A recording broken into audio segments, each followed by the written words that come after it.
Dikisahkan pada suatu hari, seorang putra mahkota dari Raja Harun al-Rasyid secara tak terduga mengalami jatuh sakit, yang membuat raja merasa gelisah dan cemas akan hal ini. Terlebih lagi, penyakit yang diderita putranya itu tidak bisa diketahui secara pasti oleh tabib pribadinya di istana. Dengan demikian, raja menugaskan kepada patihnya untuk mencari para tabib yang berada di daerahnya untuk didatangkan guna mengobati sang pangeran. Namun tak seorang pun dari tabib tersebut mampu mengobati sang pangeran, dikarenakan penyakit yang diderita pangeran tidak bisa terdeteksi.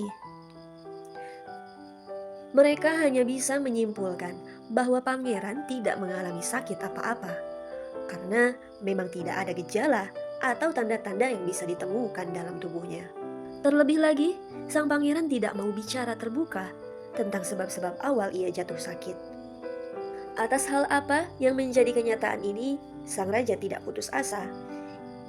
Ia terus berusaha dengan penuh rasa optimis dengan keyakinan bahwa semua penyakit pasti ada obatnya.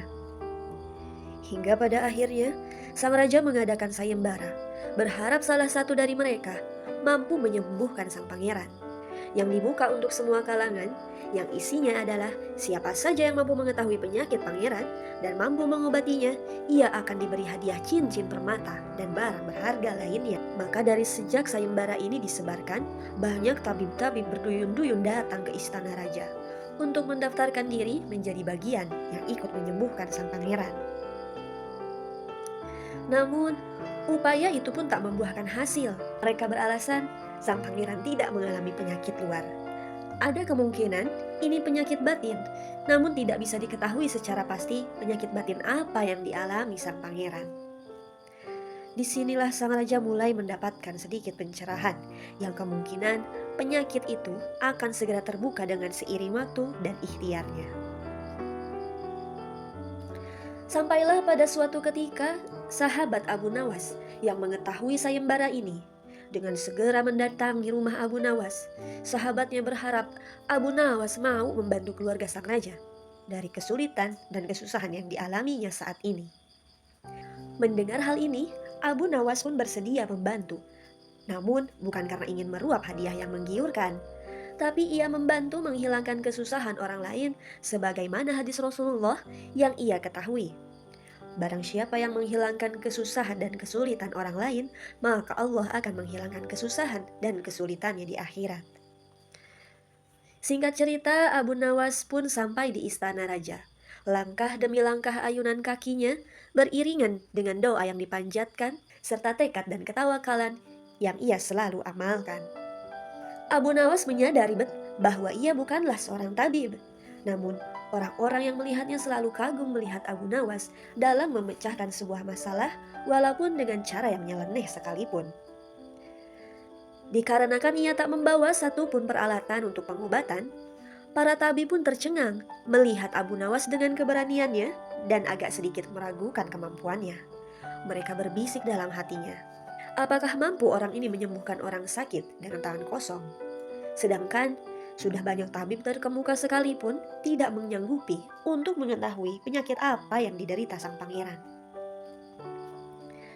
Raja Harun al-Rasyid dikejutkan dengan kedatangan Abu Nawas, orang yang tak asing lagi di benak pikirannya, orang yang selalu membuatnya nepuk jidat, aneh dan nyeleneh, tapi selalu masuk di akal. Meskipun begitu, ia berharap betul kepada Abu Nawas menemukan titik terang dalam permasalahan ini. Raja Harun al-Rasyid pun mempersilahkan kepada Abu Nawas untuk melihat putra kesayangannya itu. Setelah masuk, Abu Nawas pun menghampiri sang pangeran yang terbaring lesu dan duduk di sebelahnya. Lalu, Abu Nawas pun menatap kedua mata sang pangeran. Dari mata sang pangeran, Abu Nawas merasakan ada sesuatu yang terpendam dan disembunyikan di sebuah sudut relung hati paling dalam. Setelah beberapa saat menatap mata sang pangeran, ia mencoba merenungkan apa yang dipendam di hati pemuda tampan ini. Tak lama kemudian, Abu Nawas berkata, "Saya butuh seseorang yang di masa mudanya sering mengembara ke pelosok negeri." Lantas, didatangkanlah orang tersebut. Lalu Abu Nawas berkata, "Tolong, Jika Bapak berkenan, saya ingin Bapak menyebutkan satu persatu nama-nama desa yang Bapak ingat di daerah selatan. Maka disebutkanlah satu persatu nama desa yang ada di selatan. Tatkala orang ini menyebutkan nama-nama desa tersebut, Abu Nawas menempelkan telinganya di dada pangeran. Kemudian Abu Nawas memerintahkan untuk menyebutkan desa bagian timur, barat, hingga utara.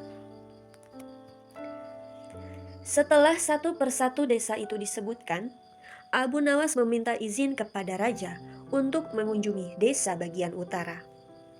Raja pun terheran dan berucap, "Engkau kuundang ke sini untuk mengobati anakku, bukan untuk bertamasya." Abu Nawas pun menjawab, "Ampun Paduka, saya meminta demikian tidaklah bermaksud untuk bertamasya."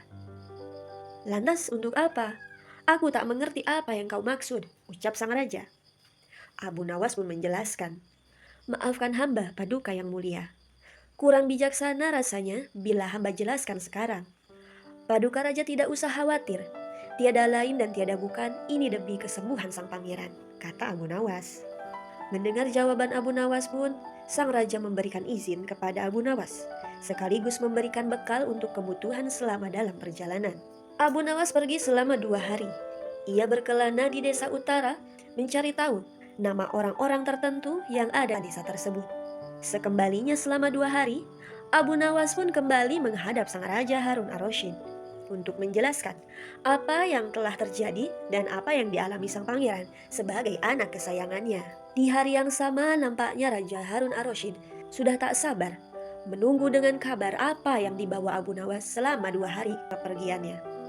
Singkat cerita, Abu Nawas telah berada di pintu istana. Dengan bangga dan percaya diri, ia melangkahkan kakinya ke hadapan sang raja dan ia berkata, "Wahai Paduka Raja, mohon maaf sebelumnya. Saya ingin bertanya, apakah Paduka masih menginginkan sang pangeran tetap hidup?" Dengan sedikit agak kesal, sang raja bertanya balik, "Abu Nawas, apapun demi kebaikan putraku akan aku lakukan selama tidak melanggar aturan agama. Langsung saja, apa maksud yang ingin kamu sampaikan?" Abu Nawas pun menjawab, "Wahai Raja, nampaknya pangeran sedang jatuh cinta pada seorang gadis yang tinggal di desa sebelah utara negeri ini." "Bagaimana kau tahu?" kata sang raja. "Ketika seluruh desa di negeri ini disebutkan, tiba-tiba degup jantung pangeran bertambah kencang ketika mendengarkan nama sebuah desa di bagian utara. Dan untuk lebih meyakinkannya, aku pun pergi untuk mencari siapa nama gadis yang dicintai selama ini oleh sang pangeran. Akhirnya usaha itu membuahkan hasil dengan diketahuinya gadis yang dicintai pangeran. Paduka Raja, sang pangeran tidak berani mengatakan apa yang dirasakan kepada Paduka. Mungkin ia takut Paduka Raja tak mau menerima gadis yang dicintainya, karena gadis itu dari keluarga biasa, bukan dari turunan bangsawan. Maka sebab itu sang pangeran memendam perasaannya hingga dia jatuh sakit." Raja Harun ar-Rasyid berkata dengan rasa penuh haru, "Abu Nawas, bagaimana kau bisa tahu bahwa cinta menjadi penyebab sakitnya pangeran?" tanya sang raja. Abu Nawas pun menjawab dengan sedikit tersenyum, "Yang mulia, cinta adalah sesuatu yang misterius. Ia bisa menyehatkan tetapi juga bisa mematikan. Ketika seseorang jatuh cinta begitu dalam namun tak bisa menggapainya, ia akan mengalami penderitaan yang tak terlihat oleh mata. Begitu pula dalam kasus sang pangeran." Harun ar-Rasyid berkata, "Jadi menurutmu, cinta bisa menjadi penyakit sekaligus obat?" "Betul, Paduka. Namun cinta mesti diungkapkan dan disatukan dengan cara yang benar. Jika tidak, ia hanya akan menjadi beban yang akan membinasakan." Lalu sang raja pun merenungkan kata-kata Abu Nawas dan bertanya, "Lantas apa yang harus aku perbuat?" tanya raja pada Abu Nawas. "Raja harus menikahkan pangeran dengan gadis tersebut," ucap Abu Nawas. "Bagaimana kalau aku tidak melakukannya?" ucap sang raja dengan ragu. Abu Nawas lantas menjawab, "Cinta itu buta. Apabila kita tidak berusaha mengobati kebutaannya, maka ia akan mati dalam kegelapan dan kehampaannya." Raja pun mulai mempertimbangkan saran dari Abu Nawas. Apalagi sang pangeran adalah putra satu-satunya sang raja, yang mana ia pewaris tunggal bagi tahta kerajaan. Akhirnya raja pun menyetujui saran dari Abu Nawas tersebut. Dan benar saja, ketika mendengar Ketika mendengar persetujuan dari sang ayah, pangeran pun berangsur-angsur pulih dari sakitnya. Raja pun memberi Abu Nawas imbalan sebagai bentuk terima kasih karena pada akhirnya terbuka jalan keluar dari apa sebab pangeran sakit selama ini, yang telah lama ia harapkan putranya bisa pulih seperti sedia kala. Abu Nawas pun mendapatkan hadiah berupa cincin permata yang sangat indah, dan kerajaan pun segera menyiapkan pesta pernikahan yang mewah bagi sang pangeran dan wanita dambaannya. Begitulah cinta. Apabila tak terungkapkan, ia bisa menjadi penyakit yang hebat. Ketika ia datang, maka ia yang menjadi obatnya.